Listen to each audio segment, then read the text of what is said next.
আমাদের এই বিষয়গুলো সুনজর দৃষ্টিতে দেখবেন।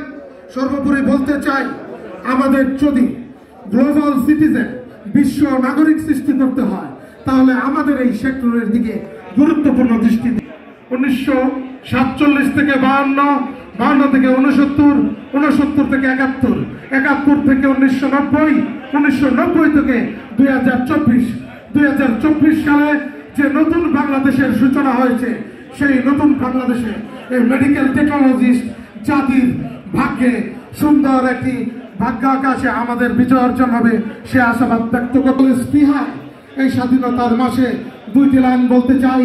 পৃথিবীর এক প্রান্ত থেকে অন্য প্রান্তে পুনরুদ্ধারের স্বাধীনতা তোমাকে আসতেই হবে। ধন্যবাদ। বাংলাদেশ জিন্দাবাদ। ধন্যবাদ আইনুল হককে। এ পর্যায়ে বক্তব্য রাখার জন্য আহ্বান জানাচ্ছি এমপিএর সংগ্রামী যুগ্ম মহাসচিব, সাবেক ছাত্রনেতা আব্দুর রব আকন্দ। সাবেক ছাত্রনেতা আব্দুর রব আকন্দ। বিসমিল্লাহির রহমানির রহিম। আমি বক্তৃতা শুরু করার আগে আমি আপনাদেরকে একটি বিষয় অবগত করি। এখানে অনেকেই সিট ক্যাপাসিটি অলরেডি কমপ্লিট। আমাদের 3 তলায় কিন্তু আরো 500 মানুষের বসার সুব্যবস্থা আছে। দাঁড়িয়ে থাকবেন না, সবাই একটু নিচে চলে যান যদি সিটের অভাব পড়ে।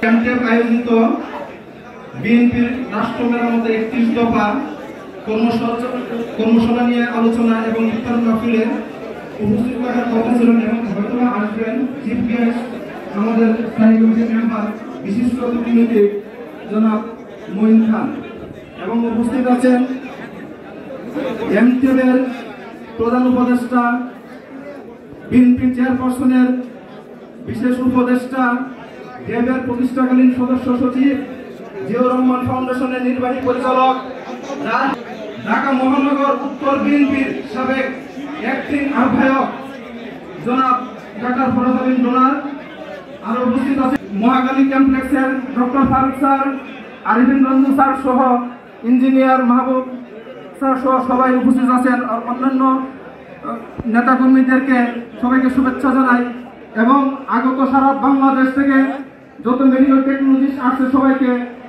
এমপিএর পক্ষ থেকে আন্তরিক অভিনন্দন ও শুভেচ্ছা। আজকে আমি 31 দফা নিয়ে কোনো রাজনীতি নেতা, আমি পেশাজীবী নিয়ে কিছু কথা বলবো। বিএনপির 31 দফা কর্মশালায় স্বাস্থ্য